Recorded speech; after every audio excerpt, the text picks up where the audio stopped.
복 주실 줄 믿습니다. 말씀을 짤막하게 나눕니다. 오늘 야고보서 1장 22절에서 25절까지의 이 말씀은 하나님의 말씀을 듣는 우리들이 어떻게 반응해야 하는가에 대해서 너무 명료하게 우리에게 지금 말씀하고 있습니다. 처음에는 어떻게 하지 말고 그 다음에는 어떻게 하라라고 동일한 거에서 이렇게 비교하면서 주님은 말씀하십니다. 22절에서 우리가 어떻게 하지 말라? 너희는 말씀을 행하는 자가 되고 어떻게 하는 사람이 되면 안 됩니까? 듣기만 하여 자신을 속이는 자가 되지 말라라고 합니다. 하나님의 말씀을 들었는데 행하는 사람은 속이는 사람이 아니지만 듣기만 하는 사람은 스스로를 속이는 사람이라는 겁니다. 듣기만 하는 사람은 내가 잘 이해했어. 그리고 내가 맞아. 그렇게 될 줄로 믿어. 그리고 내가 그렇게 살아야지라고 그렇게 장담하고 다짐하지만 듣기만 한 사람은 그렇게 살아갈 수 없다는 것입니다. 잘 들었는데 지난주에 우리가 무슨 말씀을 이 시간 전했는지 물어보면 분명히 그 시간 잘 들었는데 다 생각이 나지 않을 겁니다. 일주일도 그런데 한 달 전에 우리가 무슨 말씀을 들었습니까? 아마 이 자리에 계신 분이 정말 집중해서 잘 들으셨을 겁니다. 기억나십니까? 한 달 전에 무슨 말씀 전했는지? 기억 안 납니다. 그런데 우리는 스스로 잘 들었어. 그러니까 우리는 잘 하고 있어 라고 아마 스스로를 생각한다는 것이죠. 그래서 오늘 주시는 이 말씀, 야고보 사도는 우리를 향해서 듣는 것만으로 우리 사람은 되지 않기 때문에 우리는 행하는 사람이 되어야 한다라고 이렇게 명확하게 말씀하고 있습니다. 누구든지 말씀을 듣고 행하지 않는 사람은 어떤 사람과 같으냐? 그 사람은 스스로를 거울에 비추어서 자신을 보는 것과 같다라고 말합니다. 이 거울이 근데 지금 우리가 보는 깨끗하고 명료한 거울이 아닙니다. 2000년 전의 거울은 유리 거울이 아니라 어떻게 이렇게 쇠붙이 같은데 비치는 약간 흐릿흐릿한 그런 거울을 말하는 것입니다. 그걸 통해서 우리를 보면 뭔가 보이는 것처럼 그래도 느껴지지만 아주 명료하지는 않지만 보입니다. 하지만 그 자리를 뜨게 되면 거울에게서 우리가 멀어지게 되면 뭘 보았는지 기억이 나지 않습니다. 하나님의 말씀을 통해서 우리 자신을 비춰볼 때 내가 이렇게 못 살았다. 하나님이 원하시는 것은 이러한 것이다. 이렇게 살아가는 사람에게는 하나님의 복된 삶을 살게 하실 것이다 라고 우리는 잘 말씀을 통해서 우리 자신을 발견하게 되지만 깨닫게 되지만 결국 그 거울에서 멀어지는 순간 우리는 또다시 잊어버리며 살아갈 수밖에 없다는 겁니다. 그래서 오늘 25절 말씀이 바로 핵심 말씀입니다. 우리 한 목소리로 읽도록 하겠습니다. 자유롭게 하는 온전한 율법을 들여다보고 있는 자는 듣고 잊어버리는 자가 아니요 실천하는 자니 이 사람은 그 행하는 일에 복을 받으리라. 아멘. 우리를 자유롭게 하시고 그 완전한 그 복음의 말씀, 그 율법을 우리는 어떻게 돼야 되는가? 첫째 이렇게 말합니다. 율법을 들여다봐야 한다라고 말합니다. 여기서 말하는 들여보다라는 말을 가장 생동감 있게 우리에게 전하려면 이런 표현일 겁니다. 제가 어렸을 때 자주 하던 건데 우리 백종현 장로님 잘 아실 겁니다. 자꾸 어디 교회에서 수련회 가면 딴짓합니다. 제가 자주 하는 행동이 하나 있습니다. 우리 수영 배워야지. 네, 그러면 수영 다 배우고 있는데 혼자 저 구석에 가서 이렇게 뭐하고 있죠? 제가 벌레를 자꾸 잡고 곤충 잡고 막 이렇게 보고 그리고 놀고 있습니다. 그런데 오늘 이 본문이 이럴 때는 또 정확하네요. 딱 동일한 의미입니다. 여기서 들여다본다라는 것은 어린아이가 곤충을 잡기 위해서 이렇게 집중해서 보는 것 같이 아주 그 말씀을 잘 세밀하게 들여다보라는 것입니다. 그냥 이렇게 쑥 보고 넘어가는 것이 아니라 훑고 넘어가는 것이 아니라 하나님의 말씀이 어떤 의미인지 무엇을 말씀하고 있는지 아주 세밀하게 우리는 관찰하라고 그렇게 말합니다. 그런데 거기서 끝나는 것이 아닙니다. 오늘 본문에 제가 아무리 봤는데 없습니다. 개역개정에 한 가지 좀 누락된 표현이 하나 있습니다. 그것이 무엇이냐면 원래는 말씀 안에 거하라라는 표현이 한 가지가 원래 원문에는 더 있습니다. 그래서 영어 성경 중에 NIV 성경에서는 continue in it, 그래서 거기에 계속 지속적으로 해라. 그리고 NASB에서는 abide by it, 그래서 거기에 거하며 살아가라라고 그렇게 표현을 하고 있습니다. 그래서 여기서 빠진 표현인데 잘 되지 않았습니다. 그런데 거기서 또 제 기억으로는 새 번역에서는 그것이 잘 드러납니다. 말씀 안에 거하는 삶을 살아야 된다라는 표현이 한 가지가 더 있습니다. 성경이 계신 분들은 거기다가 살짝 표시를 해 주십시오. 잘 들여다보고 그리고 그 말씀 안에 거하는 삶을 살아야 된다. 그렇게 하는 사람들은 듣고 잊어버리지 않게 될 것이고, 그리고 나서 한 가지 더 요청합니다. 바로 그것을 실천하는 사람이 되어야 된다. 그러니까 자세히 들여다보고 그 말씀을 삶의 일부로 여기며 우리의 삶 가운데 그 말씀으로 살아가야 되고, 그 성경이 우리에게 말씀하시는 바를 우리가 행하며 살아가는 사람, 그 사람이야말로 바로 하나님의 말씀에 대해 복을 받는 사람이라고 오늘 성경은 말씀하고 있습니다. 아마 많은 분들이 많이 들었을 것이고 많이 봤을 것입니다. 근데 우리가 정말 거하며 살아가는가, 늘 말씀과 생활하며 살아가는가, 정말 그것을 행하며 살아가는가, 그것은 별개의 문제 같습니다. 오늘 25절 끝부분에 말하는 이 말씀, 그 행하는 일에 복을 받으리라 라는 표현은 그 하는 일, 하나님의 말씀을 듣고 그 말씀으로 살아가는 여정에 있어서 하나님이 그것이 형통케 하사 그 일을 이루어주신다라는 그 약속의 말씀입니다. 이 말씀은 단순히 천국 가는 복을 주시겠다라는 그런 의미가 아니라 현실적으로 이 말씀이 우리 삶 가운데 이루어지는 그런 축복이 있다라는 것입니다.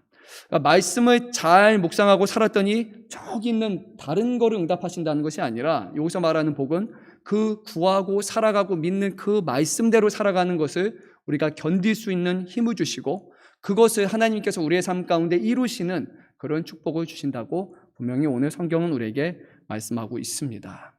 뭐를 해야 된다고요? 우리가 첫째, 말씀을 들여다보고, 그 다음에 두 번째, 말씀에 거하는 삶을 살아야 되고 삶의 일부가 되어야 되고, 그 다음에 뭐가 됩니까? 말씀으로 지켜 행하는 삶을 살아가는 것, 그것이 오늘 성경이 말씀합니다. 그렇게 하지 않으면 우리는 무엇을 보는 것과 같다고요? 거울을 보는 것. 잠시 안 것 같았지만 결국 이내 돌이키면 우리의 얼굴조차도 명확하게 생각나지 않는 것, 그것이 바로 우리 자신이라는 것을 기억하면서 오늘 말씀을 듣고 말씀을 또 살아가고 말씀을 행하는 그런 은혜가 우리 모두에게 있기를 간절히 소망합니다. 기도드립니다.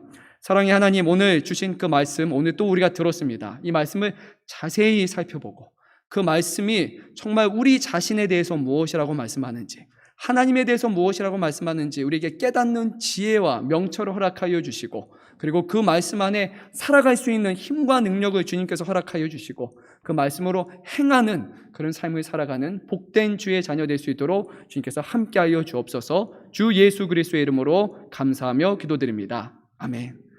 네, 제가 이렇게 짧은 설교를 별로 안 해봤는데, 네, 정말 최근 들어 가장 짧은 설교를 하는 것 같습니다. 자, 오늘 이 시간은 지난 시간에 이어서 우리가 두 번째 과를 살펴보도록 하겠습니다.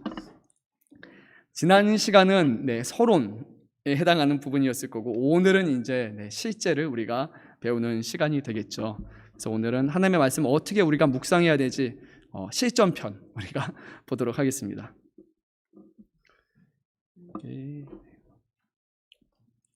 책자 없으신 분 계십니까?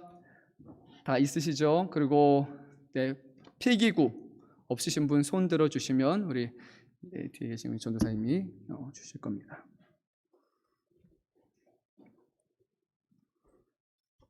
오늘 우리가 살펴볼 부분은 바로 제2과 삶의 방식, 그리고 성경 묵상이라는 두 부분을 우리가 함께 살펴보겠습니다.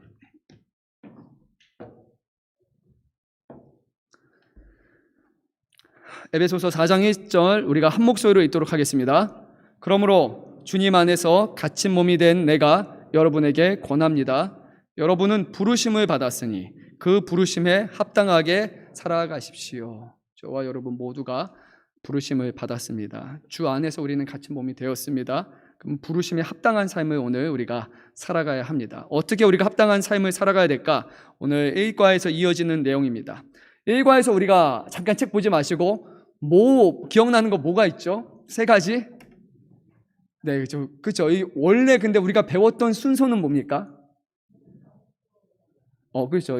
풀어서 말씀하신 분도 있고, 어렸을 때 의식주라고만 맨날 들었는데 여기서 한 거는 식의주, 먹고 그리고 입고 살아가는 것, 그 세 가지에 대해서 우리가 나누었습니다. 하나님의 말씀을 날마다 우리가 먹어야 됩니다.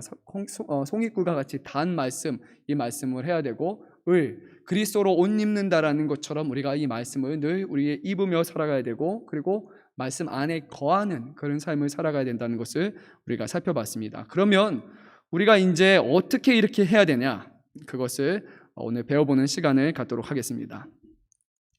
오늘 특별히 이렇게 세 가지의 단계로 이렇게 구분하고 있습니다. 첫 번째는 멈춤, 그리고 두 번째는 머문, 세 번째는 나아감이라는 세 개의 주제가 있습니다. 그 세 개의 각각 두 가지가 짝처럼 이렇게 이어집니다.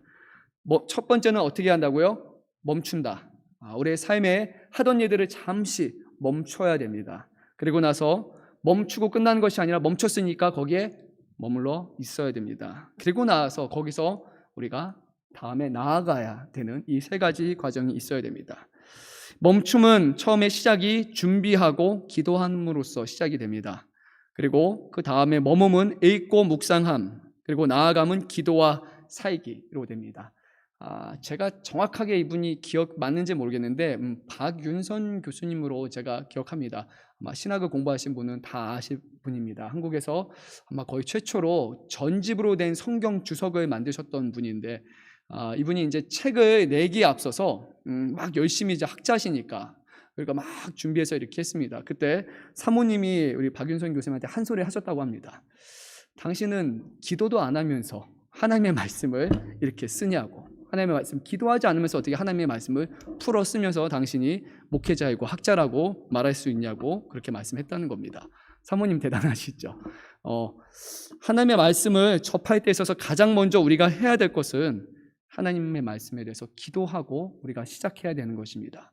바로 그냥 성경을 보고 오늘 어떤 우리에게 주시는 말씀이 있을까 이렇게 보는 것이 아니라 우리가 자리를 잡고 기도함으로써 정말 이 시간 이 말씀을 통해 주실 은혜를 구하고 그리고 우리가 말씀을 봐야 되고 끝날 때도 기도함으로써 이 말씀으로 살아갈 수 있도록 주님께서 함께 달라는 기도를 시작하고 기도를 끝맺음이 반드시 있어야지 이것은 책을 해석하고 책을 공부하는 것이 아니라 하나님의 생명의 말씀이기 때문에 이 부분을 반드시 우리는 기억을 해야 됩니다.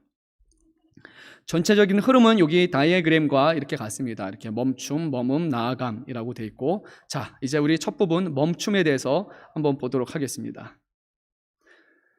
그 내용을 한번 우리가 읽어보도록 하겠습니다. 묵상은 멈춤에서 시작됩니다. 많은 사람이 바쁜 일상 속에서 쫓기듯 살아갑니다. 그리스도인도 예외가 아닙니다. 바쁘고 버거운 하루를 보낸 날이면 뒤늦게야 하나님 없이 산 자신을 발견합니다. 바쁜 삶을 하나님 없이 사는 삶을 습관화합니다. 기분대로 살게 만듭니다. 멈추는 것은 필요합니다. 멈춤은 누군가 몰아가는 대로 살지 않겠다는 거룩한 저항입니다. 하나님을 바라보며 그분의 은혜를 기다리는 믿음의 행위입니다. 멈추십시오. 멈출 때 진정한 시작이 가능합니다. 늘 바쁘시죠? 어쩔 때는 바쁘지도 않은데 그냥 바쁘다라는 말이 이렇게 입에 붙는 것 같습니다. 맨날 저 보면 목사님 바쁘신데 안 바쁠 때도 있는데 맨날 저 보면 이렇게 바쁜 척을 해야 되나? 항상 바빠야 되나? 막 이런 생각도 듭니다. 아무리 바빠도 할 거 다 하고 먹을 거 다 먹고 다 합니다. 사람은 그렇게까지 바쁘지는 않습니다. 아무리 바빠도 멈춰야 될 시기가 있습니다. 밥을 먹기 위해서 멈춰야 되고 자기 위해서 삶을 잠시 멈춰야 되는 것이 필요합니다.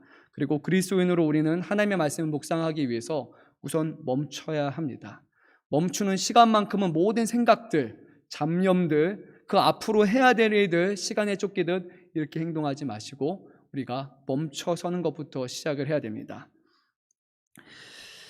그렇게 안 살다 보면 오늘 되게 눈여겨볼 만한 내용들이 있는 것 같습니다. 바쁜 삶은 하나님 없이 사는 삶을 습관화합니다. 와, 정말 놀라운 말인 것 같아요. 그리고 우리가 멈춘다라는 것은 누군가 세상이 우리를 자꾸 바쁘게 몰아넣는 것에 의해서 우리가 그렇게 살지 않겠다라는 뭐라고요? 거룩한 저항이다라는 겁니다. 기억하십시오. 습관이 되기 때문에 우리는 저항해야 된다라는 것을 기억해야 됩니다. 그리고 하나님의 바라보며 그분의 은혜를 기다리는 믿음의 행위. 자, 충성된 종에게 가장 먼저 요구되는 자세는 무엇입니까? 우리 시편 123편 2절 말씀 한 목소리로 읽겠습니다. 상전의 손을 바라보는 종들의 눈같이 여주인의 손을 바라보는 여종의 눈같이 우리 눈이 여호와 우리 하나님을 바라보며 우리에게 은혜 베풀어 주시기를 기다리나이다. 아멘. 와, 역시 시편은 정말 놀랍고 풍성합니다. 우리 시인 백종희 장로님도 시인이시지만 정말 이 시 놀랍지 않습니까? 뭐를 바라보는 종들의 눈입니까? 상전의 손을 바라보는 종들의 눈같이 상전이 뭔가 베풀어 줄 것을 계속 바라보는 그런 막 똘망똘망한 눈처럼 여주인의 손만을 바라보고 있는 여종의 눈과 같이 우리의 눈이 어떻게 해야 됩니까? 여호와 하나님께서 우리에게 베풀어 주실 그 손의 은혜를 바라보면서 우리는 있어야 된다라는 놀라운 말씀입니다. 이것이 하나님의 말씀을 기다리고 하나님의 말씀을 바라보는 사람들의 그런 모습일 것입니다. 첫 번째로 해야 될 것, 준비하기였습니다. 준비하기, 그 다음에 기도하기였는데, 준비하기는 이것입니다. 분주한 일상 가운데 멈춤을 위한 무엇과 무엇을 마련해야 됩니까? 시간과 공간 필요해야 됩니다. 없는 시간도 내야 되고, 그리고 시간을 하나님과 가질 수 있는 그 공간을 마련해야 됩니다. 어떤 분에게는 그냥 집에 있을 수도 있고, 어떤 분은 집이 너무 정신없고 바쁘면 퇴근하던 중에 잠깐 교회에 오셔서 소예배실에 가셔서 거기서 하셔도 됩니다. 저도 좋아하는 장소 중에 하나가 소예배실입니다. 있으면 벌써 거룩한 분위기, 여기서는 딴짓을 하면 안 될 것 같은 분위기, 하나님이 모든 것을 보신다라는 그런 무언의 압박이 있기 때문에 거기서는 정말 성경만 이렇게 묵상하며 보게 됩니다. 시간과 공간을 마련하십시오. 성경에는 하나님 앞에 멈추는 거룩한 시간과 공간이 나옵니다. 자, 말씀을 한번 읽도록 하겠습니다. 출애굽기 3장 5절 말씀부터 읽겠습니다. 하나님이 이르시되 이리로 가까이 오지 말라. 내가 선 곳은 거룩한 땅이니 내 발에서 신을 벗으라. 모세가 하나님 앞에 나아오려고 할 때 하나님은 멈추라 라고 말씀하셨습니다. 출애굽기 20장 10절 말씀입니다. 일곱째 날은 내 하나님 여호와의 안식일인즉 너나 내 아들이나 내 딸이나 내 남종이나 내 여종이나 내 가축이나 내 문 안에 머무는 객이라도 아무 일도 하지 말라. 그래서 오늘 이 날은 세상의 일들을 잠시 멈춰야 되는 날입니다. 세상의 일들로 분주하면 하나님의 음성을 들을 수 없습니다. 하나님을 바라볼 수 없습니다. 출애굽기 34장 2절입니다. 아침까지 준비하고 아침에 시내산에 올라와 산 꼭대기에서 내게 보이되. 하나님을 만나야 할 시간에서 아마 여기는 아침이라는 것을 강조하고 있습니다. 마가복음 1장 35절입니다. 새벽 아직도 밝기 전에 일어나 나가 한적한 곳으로 가서 거기서 기도하시더니. 새벽에 예수님은 장소를 찾으셨습니다. 어디였죠? 한적한 곳이다라고 말하고 있습니다. 하나님과 긴밀하게 함께 할 수 있는 장소, 주로 산 위, 하나님 예수님이 즐겨하셨던 분입니다. 동산, 그런데 즐겨하셨습니다. 아무도 없는 곳 즐겨하셨고, 마가복음 6장 31절에서는 이르시되 너희는 따로 한적한 곳에 가서 잠깐 쉬어라 라고 예수님이 제자들을 향해서 이렇게 말씀하셨습니다. 멈춤에 대한 말씀 중에 혹시 와닿는 구절이 있다라면 한 1분 정도 잠깐 생각하시면서 이렇게 옆에 분과 좀 나눠보면 될 것 같습니다. 특별한 게 없다 그러면 뭐 굳이 안 나눠도 됩니다. 그냥 말씀에 은혜가 없다라고 제가 그렇게 생각을 하겠습니다. 네, 협박인가요? 네, 편안하게 보면서 이 멈춤과 그리고 한적한 장소라는 것에 대해서 혹시 이것이 와닿는 부분이 혹시 있었는지 한번 생각해 보면 좋을 것 같습니다. 있으면 옆에 분과 나눠주시고, 다 아는 부분이고 내가 멈추고 일상하는 부분이면 억지로 꺼내서 하실 필요는 없습니다. 억지 적용 필요 없, 그렇게까지 할 필요는 없습니다.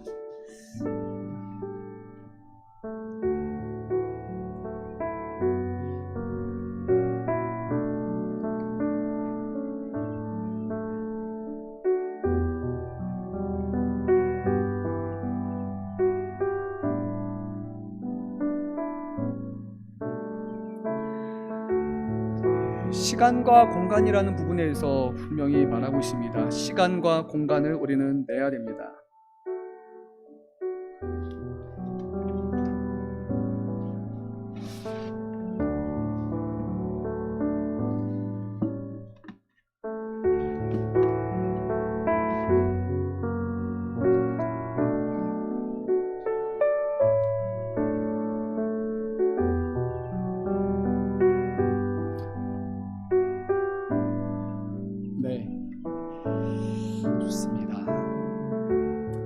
어떤 분들은 막 시간이 없다라고 하시면서 안 하신 분인데, 정말 잘 물어보면 시간을 내지 않아서인 경우가 많습니다.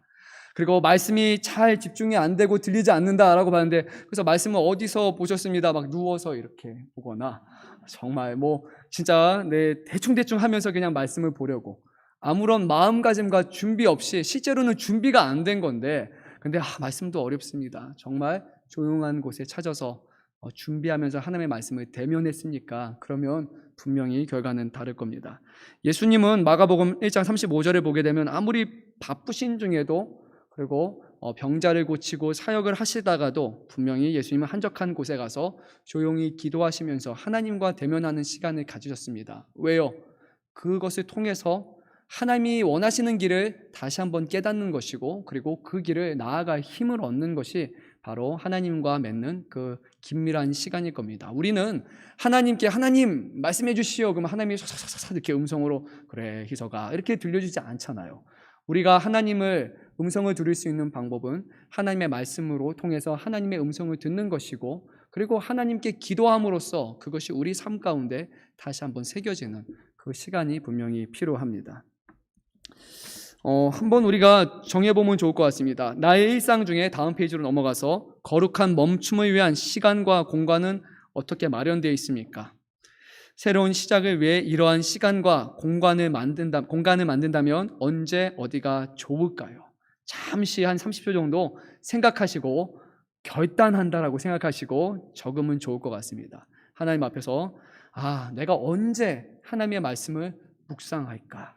그리고 어디에서 이것을 할까라고 지금 그냥 꼭 이럴 때 답 안 쓰고 가시는 분 계시는데 적어서 혼자 하나님 앞에 약속하는 것처럼 이렇게 적으시면 좋을 것 같습니다. 또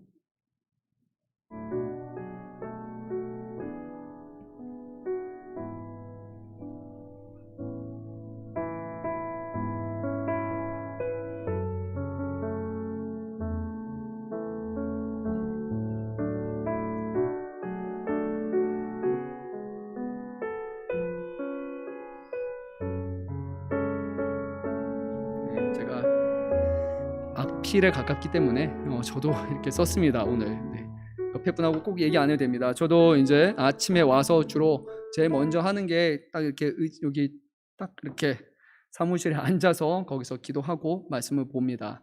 그게 가장 첫 하는 거죠. 거기서 잠깐 다른 행동을 한번 하는 순간 어느 순간 보면은 그날은 말씀 못 보고 지나가는 시간이 있습니다. 가장 먼저 저 같은 경우는 그 자리에 오자마자 그렇게 하면 말씀을 봅니다. 근데 30분 잠깐 이거 하고 전화하고 뭐 하고 이거 끝내놓고 하자 하는 순간 벌써 하루가 다 끝나갑니다. 그래서 본인이 시간을 정확하게 정해서 하나님과의 약속처럼 여기면서 이렇게 적으면 좋을 것 같습니다. 자, 두 번째로 가겠습니다. 처음에 멈춤의 첫 번째는 준비하기였고 두 번째는 기도하기입니다. 한번 읽도록 하겠습니다.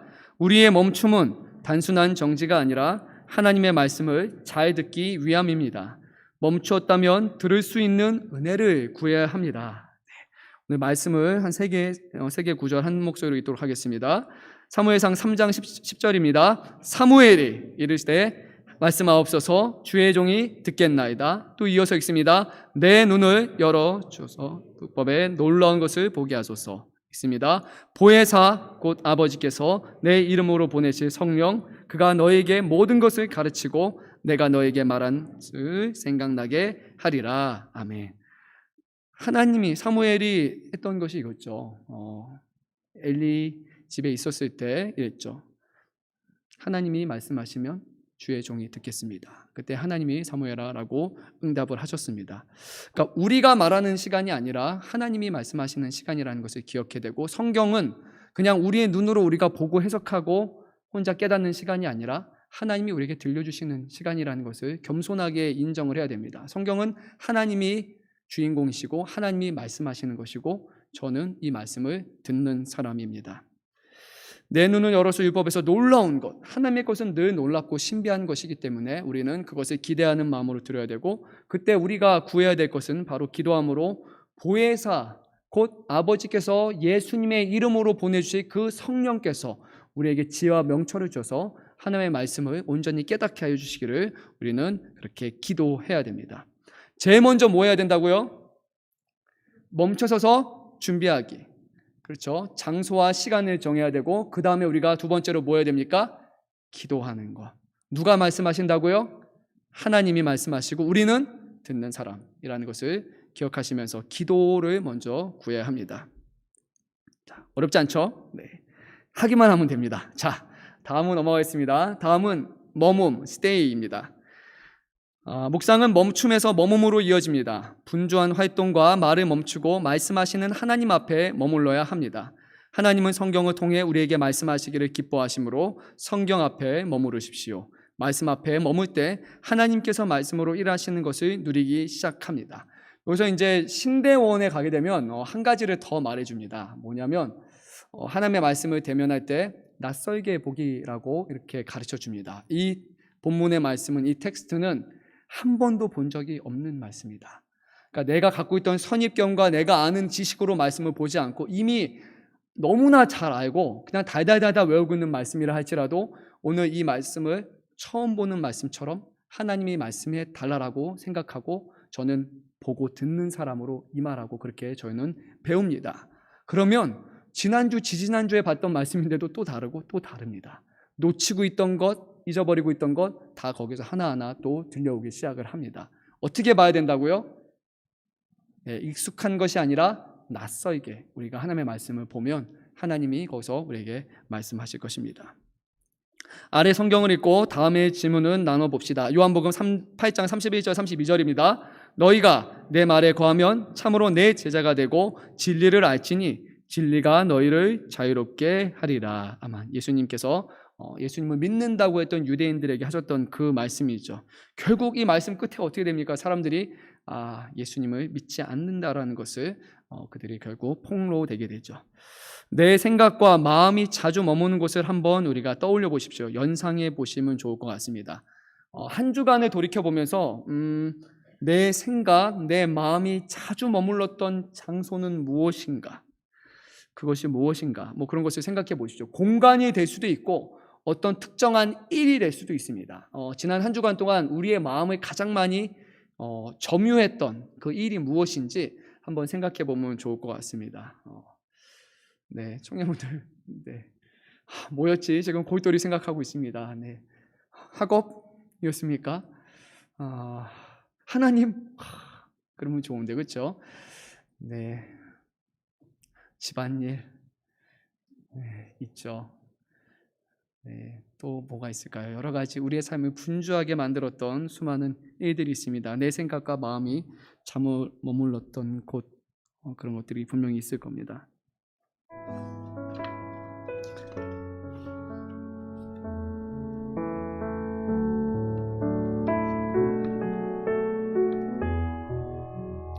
반복적으로 자주 생각했던 것이 있겠죠. 저 같은 경우는 늘 하나님의 말씀이지만 설교라는, 아마 저희의 한 90%는 설교 아마 되겠죠.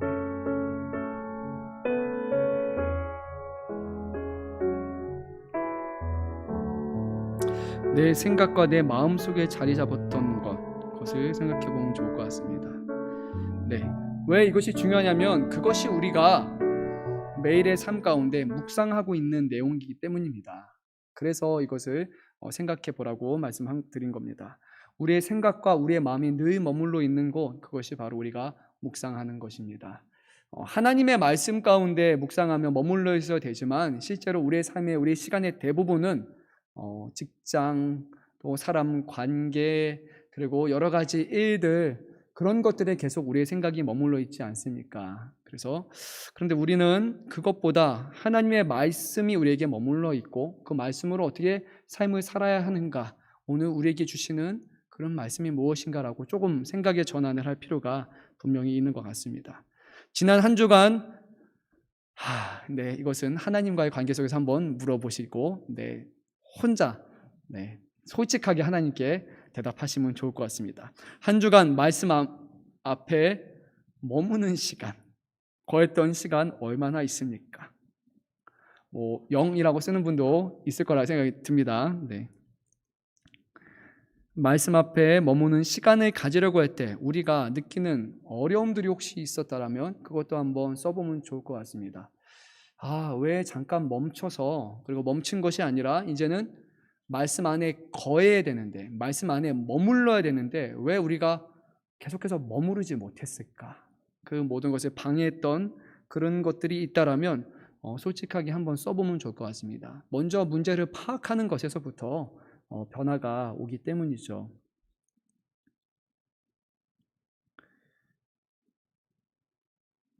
내적인 요인도 있고 외적인 요인 여러 가지가 있을 겁니다. 외적 요인으로 보면 바쁜 일정, 계속해서 해야 될 일들 그런 것들이 있고 요즘에 우리의 시간을 사로잡는 또 다른 게 하나 있어요. 저는 이제 주일 되면 항상 사무실에 놓고 다니는 게 있는데 이 스마트폰이죠. 계속해서 스마트폰이 우리의 외적인 시간을 다 뺏어갑니다. 그냥 궁금해서 카톡 하나 봤다가 어느 순간 보니까 10분, 20분이 흘러서 영상 보고 있고 막 이거 보고 있는 우리 자신을 발견합니다. 네, 그런 외적인 요인 그런 것들이 우리가 분주하게 느꼈을 수도 있습니다. 또 내적인 요인을 보자면 분주하고 염려하는 마음들이 있을 거고 또 나태하는 마음, 두려운 마음 계속해서 우리의 마음을 뭔가 사로잡고 있었기 때문에 우리가 말씀 안에 머무르지 분명히 못했을 것입니다. 여러 가지 내적, 외적 요인이 있었으면 한번 적어보시고 그 다음에 이제 여기서 또 중요한 것이 하나 있습니다. 그러면 이런 요인들이 있는데 어떻게 해결할 수 있을까? 이것이 해결 불가능한 것인가? 아니면 여기서 해결하고 하나님의 말씀에 더 머물러 있을 수는 없을까라고 한번 고민해 보면 좋을 것 같습니다. 그러니까 일이 많지만 그런데도 불구하고 우리가 우선순위를 하나님의 말씀을 조금 위로 올려놓는다면 그러면 우리가 하나님의 말씀을 읽고서 묵상하고 나머지 일을 하는 것이 과연 불가능할까라고 한번 스스로에게 질문해 보면 좋을 것 같습니다.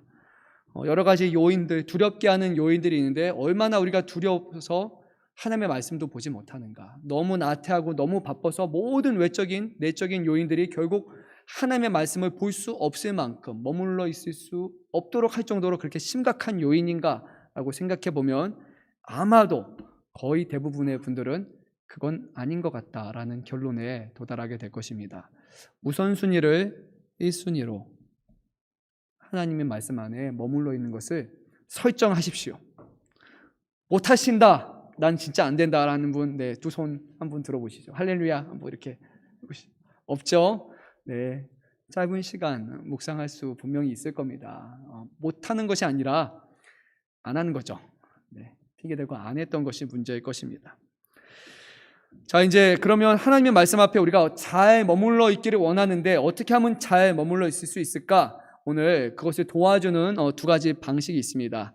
이렇게 됩니다. 첫째는 성경을 읽는 것이고 그리고 성경을 통해 우리가 발견하는 것 두 가지입니다.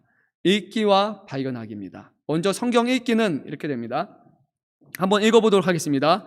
말씀 앞에 머무면 성경 읽기와 성경 속에서 발견하기를 통해 이루어집니다. 먼저 성경 읽기입니다. 묵상해서 읽기는 매우 중요합니다. 아래 방법으로 말씀을 3번 이상 반복해서 읽어보십시오. 몇 번 이상이요? 3번 이상이니까 더 하셔도 괜찮은 겁니다. 꼭 3번 안 하셔도 됩니다. 4번, 5번도 괜찮습니다. 첫 번째는 가장 성경적인 방식입니다. 바로 읊조리기. 이것이 원래 묵상이라는 단어의 본래 의미죠. 주야로 묵상한다. 주야로 읊조리면서 조용조용 이것을 읽고 내가 눈으로 봐서 읽고 내 귀로 듣는다라는 것이 바로 묵상의 원래 본래 의미일 겁니다. 그래서 첫 번째 읽기는 읊조리는 음성으로 소리 내어서 읽으십시오. 우리의 눈 그리고 입, 귀를 동원하여서 읽습니다. 근데 저는 개인적으로 읽을 때 이렇게 조금 신경 써서 읽으면 좋은 것 같습니다. 그러니까 이렇게 되겠죠. 요한복음 8장 31절인데 너희가 내 말에 거하면 참으로 내 제자가 되고 진리를 알지니 진리가 너희를 자유롭게 하리라. 이렇게 읽어도 우리가 내가 뭐 읽었는지 잘 모릅니다. 그래서 약간 성우처럼 그렇게 읽으면 좋아요. 너희가 내 말에 거하면 참으로 내 제자가 되고 진리를 알지니 진리가 너희를 자유롭게 할지라. 뭔가 잘 들리죠? 이렇게 말하면. 그냥 너희가 내 말 안에 거하면 참으로 내 제자가 되고 이거는 안 들립니다. 띄엄띄엄 하면서 정말 말하듯이 원래 성경 말씀은 예수님이 말씀하시는 거거든요. 그렇게 들으면 훨씬 좋습니다. 두 번째로 읽는 방식은 첫 번째 읽기와 같이 이제 똑같이 읽습니다. 말로 하면서 읽지만 조금 추가가 됩니다. 필기구로 중요한 구절이나 눈에 띄는 표현들을 줄로 긋고 표시하면서 읽으면 좋습니다. 눈, 입, 귀에다가 이제 한 가지가 더 추가됩니다. 손이 추가되는 그런 읽기의 방식을 해보는 겁니다. 첫 번째는 어떻게 읽는다라고요? 읊조리면서 눈으로 보고 입으로 읽고 귀로 듣는 것인데 이제는 눈으로 보고 입으로 읽고 귀로 듣고 손이 하나가 추가돼서 체크하면서 읽는 겁니다. 그러면 더 잘 됩니다. 샘플로 저는 이렇게 몇 개만 꺼내봤는데 되게 지저분하죠? 네, 이렇게 읽습니다. 이게 잘 안 보일 겁니다. 이렇게 해서 이렇게 읽습니다. 표시를 합니다. 그리고 이제 여러 가지 개수가 많다 보면 옆에다가 바알들과 아스다롯과 아람의 시들과 이게 눈에 안 들어오거든요. 그러면 저는 1, 2, 3, 4, 5, 6을 여기다가 체크하기 시작합니다. 이렇게. 네, 이게 보통 제가 성경 말씀을 이렇게 볼 때 이런 식으로 저는 봅니다.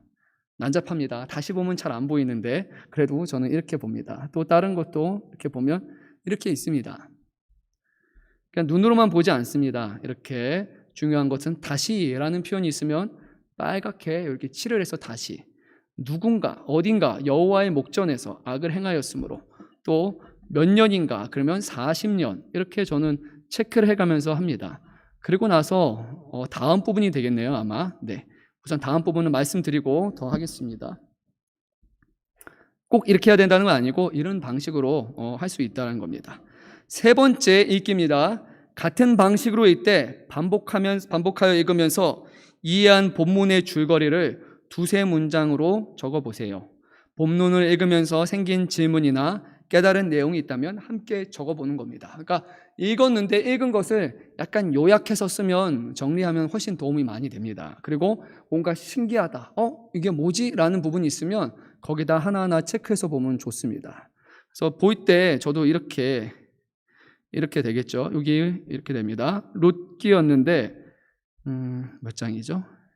1장 16절. 저는 막 혼자 보는 중에 이렇게 됩니다. 여기 유독 많이 발견되는 부분이 롯이 이르되 내 어머니를 떠나며 어머니를 따르지 말며 어머니께서 가시는 곳에 나도 가고 어머니께서 머무시는 곳에 나도 머물겠나이까. 어머니의 백성이 나의 백성이 되고 어머니의 하나님이 나의 하나님이 되니까 저는 이렇게 써놨습니다. 어머니라는 표현이 반복적으로 사용된다. 그래서 그럼 왜 반복적으로 사용됐을까? 아마 어머니라는 인물에 대한 그런 전적인 신뢰가 여기에 담겨 있지 않을까?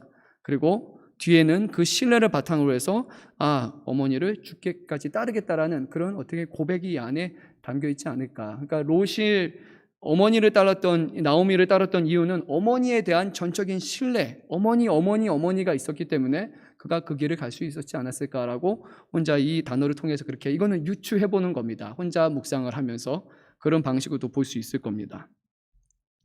이렇게 나오미는 기쁨이고 마라는 괴로움. 뭔가 이렇게 변화되는 것이 이렇게 눈에 보이잖아요. 그래서 그러면 여기다 이렇게 적어 놓습니다. 글씨가 악필인데 보이십니까? 나름 나쁘지 않네요. 이 정도면. 네, 이렇게. 그래서 옆에 보면 됩니다. 롯을 통해서 괴로움이 복으로 바뀐다라는 이런 변화를 이 안에서 분명히 찾아볼 수 있을 겁니다. 이렇게 하라는 것이 아닙니다. 꼭 이렇게 할 건 없지만 이런 식으로 뭔가 걔도 목사잖아요. 목사니까 좀 더 열심히 보는 것처럼 보여줄 거예요. 그래서 이렇게 말하는 겁니다. 1, 2, 3, 4 이렇게 예수님의 기도는 천지의 주제, 아버지 감사, 아버지의 뜻을 이렇게 여러 가지로 이렇게 적어가면서 보면 그냥 보는 것과는 같을까요? 다를까요? 다릅니다. 네, 그것만 알면 될 것 같습니다. 자, 실습을 하도록 하겠습니다. 다음 장입니다. 많은 시간을 하지 않고 좀 이렇게 읽으면서 한번 보면 좋을 것 같습니다. 저도 이 본문을 그래서 안 봤습니다. 일부러 아는 말씀이긴 하지만 한번 이렇게 3번 정도 보면 좋습니다. 처음에는 읽으면서 눈으로 보고 입으로 말하고 귀로 듣고 그 다음에 한 가지를 또 다음에 할 때는 눈으로 입으로 귀로 손을 추가해서 줄을 쳐가면서 체크를 하면서 그 다음에는 거기다가 이거를 요약을 하거나 눈에 띄는 부분을 한번 이렇게 해보면 좋을 것 같습니다. 자, 음악 틀어주세요. 네. 저도 한번 하겠습니다. 복 있는 사람은 악인의 길을 따르지 아니하며 죄인의 길에 서지 아니하며 오만한 자의 자리에 앉지 아니하고 오직 여호와의 율법을 즐거워하여 그 율법을 주야로 묵상하는도다. 그는 시냇가에 심은 나무가 철을 따라 열매를 맺으며 그 잎사귀가 마르지 아니함 같으니 그가 하는 모든 일이 다 형통하리로다. 악인들은 그렇지 않으며 오직 바람에 나는 겨울 그러므로 악인들은 심판을 견디지 못하며 죄인들이 의인들의 모임에 들지 못하리로다. 무릇 의인들의 길은 여호와께서 인정하시나 악인들의 길은 망하리로다. 복 있는 사람은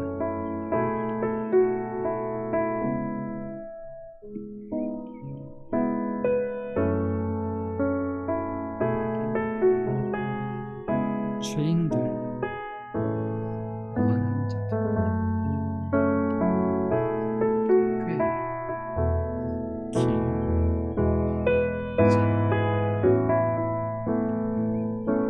따르지 아니하며 서지 아니하며 앉지 아니하며.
자세가 아주 좋습니다. 바람직합니다.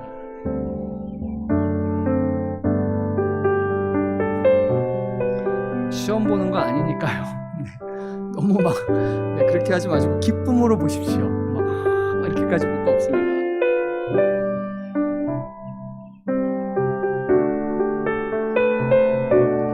말씀 보고 나서 지치면 안 됩니다.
1분 정도 더 드리겠습니다.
네, 됐나요? 네, 저 혼자 생각했나요? 하나님의 말씀이라, 그렇죠. 저희가 이렇게 해야 됩니다. 네, 네, 시간 다 갈 것 같습니다. 자, 이렇게 한번 해보도록 하겠습니다. 몇 가지 눈에 띄는 부분이 있죠. 네, 참고로 보시면 좋을 것 같습니다. 1절 말씀을 보면 이렇게 됩니다. 악인, 죄인, 오만한 자, 이렇게 셋이 등장하게 되는데, 꾀를 따르다, 그 다음에 길에 서다, 그리고 자리에 앉다 라고 세 개가 좀 심화되는 것 같습니다. 따르다에서 이제는 따르는 거에서 섰고, 서는 거에서 앉아버렸습니다. 완전히 정착한 것을 의미합니다. 그러니까 처음에는 악인을 따르기만 했는데 어느 순간 따라갔더니 죄의 길에 서 있는 자신을 발견하게 되고, 그 다음에는 오만한다처럼 그 자리에 앉아있게 된다는 거죠. 근데 복 있는 사람은 그런 길을 가지 않는다는 것입니다. 복 있는 사람은 좀 다릅니다. 그는 여호와의 율법을 즐거워합니다. 율법을 즐거워하기 때문에 그 율법을 주야로 묵상할 수 있는 겁니다. 즐거워하지 않는 사람은 주야로 묵상할 수 없습니다.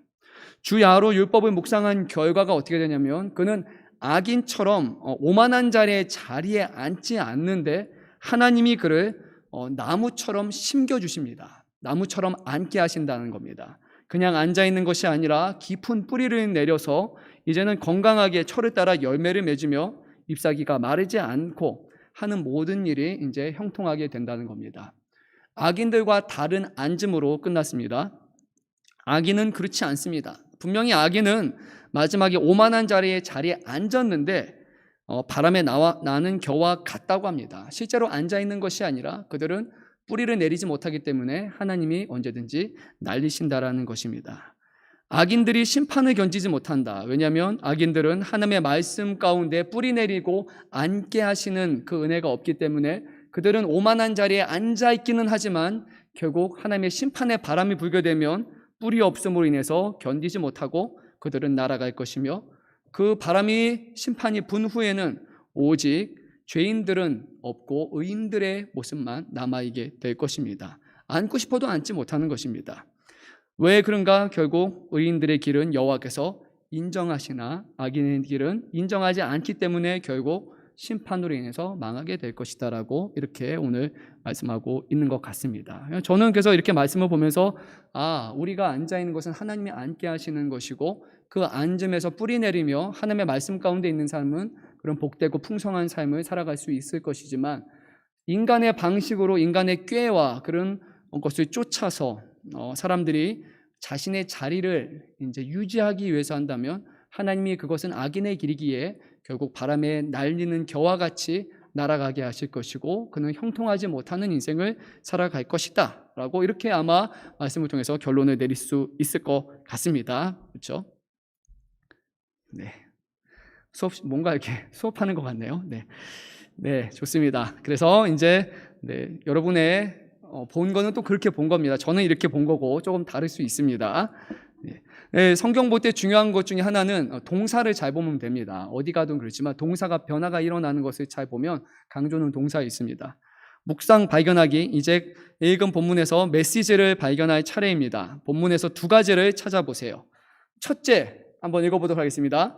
본문에 드러나는 하나님이 어떤 분인지를 찾아보세요.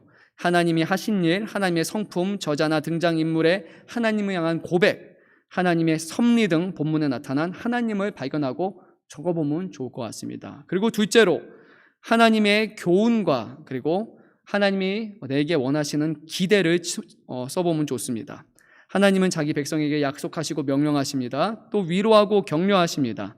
책망하고 경고하기도 하십니다. 등장인물의 본받을 점이나 본받지 말아야 할 점들을 또 보고 교훈을 우리는 얻을 수 있습니다. 본문에서 중요한 부분입니다. 우리를 향한 하나님의 기대를 적어 보십시오. 우리가 기대하는 것이 아니라 주인공은 하나님이십니다. 하나님은 어떤 분이신가? 하나님에 대해서 찾아보고 하나님이 우리에게 무엇을 기대하실까에 대한 것을 우리가 써보면 그렇게 체크하면 좋을 것 같습니다. 자, 어렵지 않겠죠? 하나님은 어떤 분이십니까? 하나님은 여호와의 율법을 즐거워하며 주야로 묵상하는 사람들에게 형통하게 하시는 하나님이다 라는 것을 우리가 한 가지 또 발견할 수 있을 겁니다. 또 하나님은 악인에 대해서는 어떻게 하십니까? 악인의 일을 인정하지 않고 그들을 심판하시고 멸망하게 하시는 하나님이라는 것을 알 수 있습니다. 의인들이 걷는 길을 여호와께서는 반드시 인정하신다는 것을 기억해야 됩니다. 또 하나님은 어떠한 분이십니까? 의인과 악인을 같이 모아두는 분이 아니시라는 것을 우리는 이것을 통해서 또 알 수 있을 겁니다. 그러면 말씀을 통해서 우리를 향한 하나님의 기대는 무엇이 있을까요? 악인들처럼 살아가는 것은 아니라 어떻게 살기를 원하십니까? 복 있는 사람처럼 살기를 원하시는 것입니다. 복 있는 사람은 어떻게 살아갑니까? 여호와 율법을 즐거워하며 그 율법을 주야로 묵상하는 사람입니다. 그 사람이 복된 사람이기 때문에 하나님이 우리에게 그런 삶을 원하실까요? 아니면 다른 삶을 원하실까요? 그런 삶을 원하시는 거죠. 그게 우리를 향한 하나님의 기대라고 우리는 볼 수 있을 겁니다. 하나님은 모든 우리가 하는 일들을 형통하게 하시고 때가 되면 열매 맺고 잎사귀가 마르지 않는 그런 삶을 살아가기를 원하시는 것, 그것이 하나님이 우리를 향한 기대입니다. 악인들처럼 날아가는 것을 기대하지 않으시고 우리는 하나님의 심판을, 의인을 향한 심판도 있습니다. 거기서 견뎌내고 이겨내는 것을 주님은 우리에게 기대하실 것입니다. 그리고 우리가 가는 길을 주님은 인정하시는 분이신 것, 우리가 또 그것을 기대할 수 있습니다. 여기가 제일 어려운 부분입니다. 알겠죠? 여기가 좀 그런 부분. 할만하십니까? 정말 나는 힘들다라고 하는 분 혹시 계십니까? 그러면 제가 보강을 해드리겠습니다. 힘들지 않으시죠? 괜찮을 겁니다. 자, 조금 많이 한 번에 많은 것을 할 필요는 없습니다. 그냥 읽고 보면서 눈에 보이는 것들을 그대로 이렇게 체크하면 됩니다. 보이는 것만 체크하시다 보면 어느 순간 더 많은 것이 보이게 되고 더 많은 것을 말씀하시는 것을 발견하게 될 겁니다. 처음부터 100점을 향해 가지 마시고 편안하게 말씀을 그렇게 보면 좋을 것 같습니다. 세 번째, 이제 끝입니다. 나아감. 자, 분주한 일상을 잠시 멈추고 한번 읽도록 하겠습니다. 분주한 일상을 잠시 멈추고 말씀 앞에 머무는 동안 우리는 하나님을 좀 더 깊이 알아가게 됩니다. 하나님과 그분의 뜻을 아는 지식을 통해 우리의 생각이 변화되고 삶이 조율됩니다. 하나님이 우리를 위해 행하신 일을 바라볼 때 우리의 가치와 삶의 의미도 새로워집니다. 이처럼 하나님의 말씀은 우리를 새롭게 빚어가십니다. 말을 되게 글을 잘 쓴 것 같아요. 그분의 뜻과 아는 지식을 통해서 하나님이 바뀌는 것이 아니라 뭐가 바뀝니까? 우리의 생각이 변화됩니다.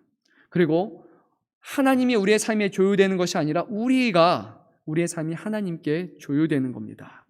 하나님이 우리를 위해서 행하신 일을 바라볼 때 우리의 삶의 가치와 의미도 다시 새로운 의미를 그 안에서 찾아나는 겁니다. 하나님의 말씀이 우리를 새롭게 빚어갑니다. 아래 성경 말씀 잠깐만요. 몇 장이죠? 거의 다 끝났습니다. 네, 얼마 안 남았습니다. 읽도록 하겠습니다. 누가복음 24장 읽습니다. 그들이 서로에게 말하되 길에서 우리에게 말씀하시고 우리에게 성경을 풀어주실 때 우리 속에서 마음이 뜨겁지 아니하더냐 하고 곧 그때로 일어나 예루살렘에 돌아가 보니 11 제자 및 그들과 함께한 자들이 모여 있어. 우리의 마음이 어떻게 됐다고요? 뜨거워졌다. 하나님께서 예수님께서 부활하신 후에 제자들에게 그 말씀을 가르쳐 주실 때, 성경을 풀어 주실 때 우리의 마음이 뜨거워졌다. 이것이 우리에게 일어나는 변화입니다. 히브리서 4장 12절입니다. 하나님의 말씀은 살아있고 활력이 있어서 좌우의 날선 어떤 검보다도 예리하여 혼과 영과 및 관절과 골수를 찔러 쪼개기까지 하며 또 마음의 생각과 뜻을 판단하나니. 하나님의 말씀이 우리 삶 가운데 하시는 일입니다. 살아있고 어떤 것보다도 예리하여서 우리의 혼과 영혼, 관절, 골수 찔러 쪼개고 우리의 마음의 뜻을 판단하시는 것, 이것이 하나님의 말씀이 우리를 그렇게 하시는 겁니다. 정말 어쩔 땐 너무 아프죠. 하나님의 말씀 팍 찔렀는데 정말 너무 아프다 이렇게 느껴질 만큼 그렇게 말씀이 하십니다. 디모데후서 3장 17절입니다. 이는 하나님의 사람으로 온전하게 하며 모든 선한 일을 행할 능력을 갖추게 하려 함이라. 이 성경이 왜 이렇습니까? 누구에게 온전하게 합니까? 하나님의 사람입니다. 하나님의 사람이 아니면 온전케 안 됩니다. 하나님의 사람으로 온전하게 되며 선한 일을 행한 능력을 이 말씀을 통해서 우리가 갖추게 되는 것입니다. 야고보서 1장 22절 오늘 본문이네요. 읽도록 하겠습니다. 너희는 말씀을 행하는 자가 되고 듣기만 하여 자신을 속이는 자가 되지 말라. 네. 이제 하나님의 말씀을 우리가 살펴봤고 이렇게 했기 때문에 이제 말씀의 은혜를 힘입어 일상을 향해 나아갈 시간이 됐습니다. 기도와 실천으로 말씀을 따르는 발걸음을 이제 옮겨가야 됩니다. 다섯 번째, 총 전체 중에 다섯 번째입니다. 첫 번째가 뭐였죠? 준비하기. 두 번째, 기도하기. 세 번째, 저도 까먹었네요. 잠깐만요. 세 번째가 뭐였죠? 읽는 거였죠. 네, 맞습니다. 네, 읽는 거였고, 그 다음에 네 번째가 뭐였죠? 네, 저보다 잘하신 것 같아요. 묵상입니다. 네, 읽고 묵상하는 거. 네, 그렇게 가고, 다섯 번째는 이제 읽고 묵상한 내용을 가지고 우리는 기도하는 것을 해야 됩니다. 여기는 구체적으로 기도하라고 이렇게 얘기합니다. 오늘 깨달은 하나님과 하나님의 기대를 기도문으로 만들어 적으십시오. 가능하다면 알람을 맞춰 하루에 3번 정도 기도문을 읽으며 하나님께 간구합니다. 이게 좋네요. 저도 이렇게 안 해봤습니다. 기도문을 만들어서 하나님 오늘 저 이렇게 살겠습니다 라고 딱 적은 다음에 그 다음에 왜 3번을 할까요? 아침에 묵상한 말씀 점심 되면 기억날까요? 안 날까요? 기억이 잘 안 납니다. 근데 기도문 보면 다시 떠오릅니다. 이 말씀이었지. 또 저녁에 한번 또 보면 다시 또 생각나는 겁니다. 그렇게 꼭 3번을 해야 된다라는 것에 강조점이 있는 것이 아니라 잊지 말고 기억하기 위해서, 되뇌이기 위해서 이렇게 하는 것 같습니다. 자, 6번째는 사이기입니다. 사이기 읽어보도록 하겠습니다. 사이기란 말씀에서 깨달은 하나님의 마음을 기억하고 하나님의 뜻을 행하는 것을 의미합니다.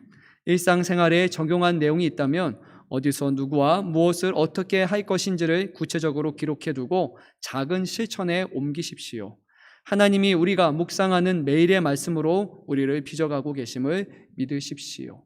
그냥 혼자 깨닫고 혼자 이런 말씀으로 여기는 것이 아니라 이 삶이 우리에게서 다른 사람까지로 영향을 끼칠 수 있도록 하나님이 오늘 사랑하라, 용서하라 이런 말씀을 주셨는데 네 하나님 사랑해야죠. 언젠간 하겠습니다. 네 언젠간 용서하겠습니다. 언젠간 그렇게 하겠습니다 라고 또 이렇게 넘기는 것이 아니라 그러면 오늘 과연 누구와 이것을 하면 좋을까요? 라고 하나님 앞에 구체적으로 물어보고 거기서 기도하면서 적는 것이 아마 더 하나님이 기뻐하시는 것이라고 생각이 듭니다. 과정을 통해서 하십니다. 네, 정호승 님의 무릎 한번 읽겠습니다. 제가 읽겠습니다. 너도 무릎을 꿇고 나서야 비로소 사랑이 되었느냐? 너도 무릎을 꿇어야만 걸을 수 있다는 것을 아는데 평생이 걸렸느냐? 차디찬 바닥에 스스로 무릎을 꿇었을 때가 일어설 때이다. 무릎을 꿇고 먼 산을 바라볼 때가 길 떠날 때이다. 낙타도 먼 길을 가기 위해서는 먼저 무릎을 꿇고 사막을 바라본다. 낙타도 사막의 길을 가다가 밤이 깊으면 먼저 무릎을 꿇고 찬란한 별들을 바라본다. 네, 무릎입니다. 시인은 무릎의 꿇음의 역설을 이야기합니다. 꿇는 것에서 끝난 것이 아니라 꿇음으로 일어나고 꿇음으로 걸을 수 있고 꿇음으로 더 멀리 내다볼 수 있다는 겁니다. 무릎 꿇음에 담긴 아름다운 역설. 네, 묵상도 역설적입니다. 가는 것이 아니라 잠시 멈춰서는 것이기 때문에, 멈춰서는 이유는 더 나아갈 힘을 얻기 위함이기 때문일 것입니다. 멈춤으로 시작되고 눈을 감음으로 눈이 떠지고 머금으로 나아간다라는 이런 역설이 이 묵상 안에 분명히 담겨 있는 것 같습니다. 자, 이제 개인 평가 단원 마무리가 되겠습니다.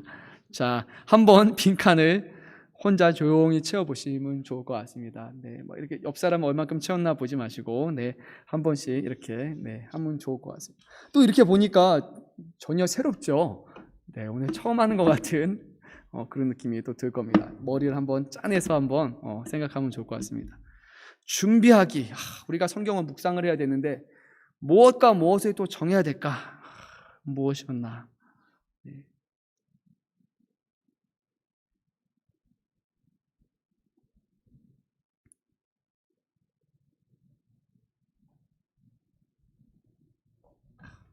앉자마자 묵상책을 펴지 말고 읽기 전에 먼저 기도하라.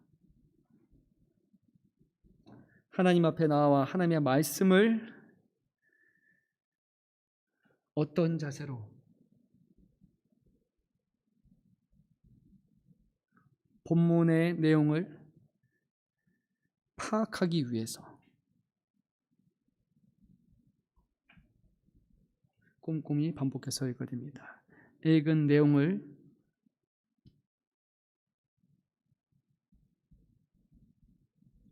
요약할 수 있을 때까지 읽어야 합니다.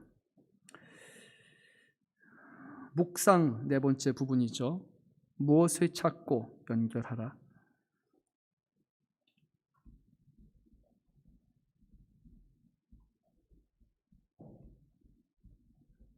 하나님이 어떤 분인지 찾고 연결하고 적용하라. 그리고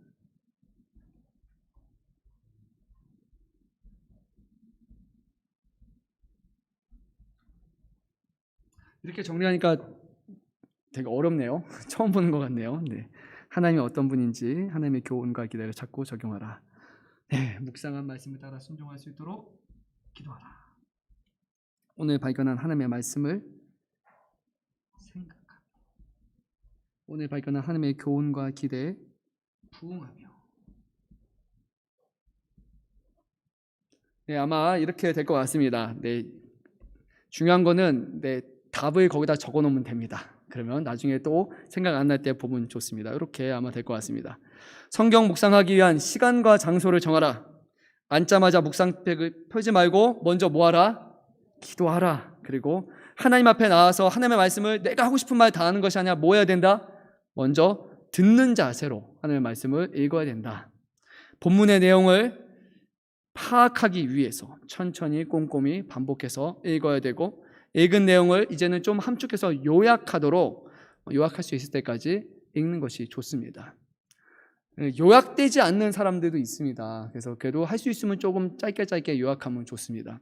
저희 예전에 신대원 교수님 중에 한 분인데, 이렇게 제가 흉보는 거 모르실 텐데, 그분은 본인도 인정하십니다. 설교를 하시는데 이렇게 잘 펼쳐놓습니다. 정말 막 다양하게 이렇게 펼쳐놓고 정말 성경을 풍성하게 전해주신 다음에 펼쳐놓고 끝나십니다.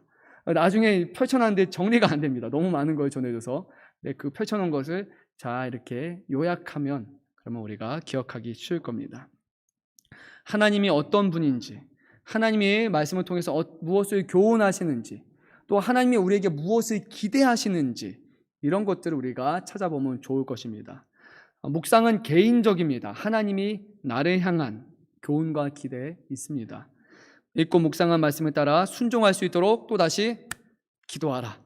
오늘 발견한 하나님을 생각하며 살아가고 발견한 하나님의 교훈과 기대에 부응하며 살아가는 것까지가 될 것 같습니다. 어렵습니까? 쉽습니까? 쉽지는 않죠. 근데 아주 어렵지는 않죠. 예. 이제 어려운 거는 뭐냐면 이거를 이제 내일부터 해야 된다는 것이 이제 어려운 겁니다.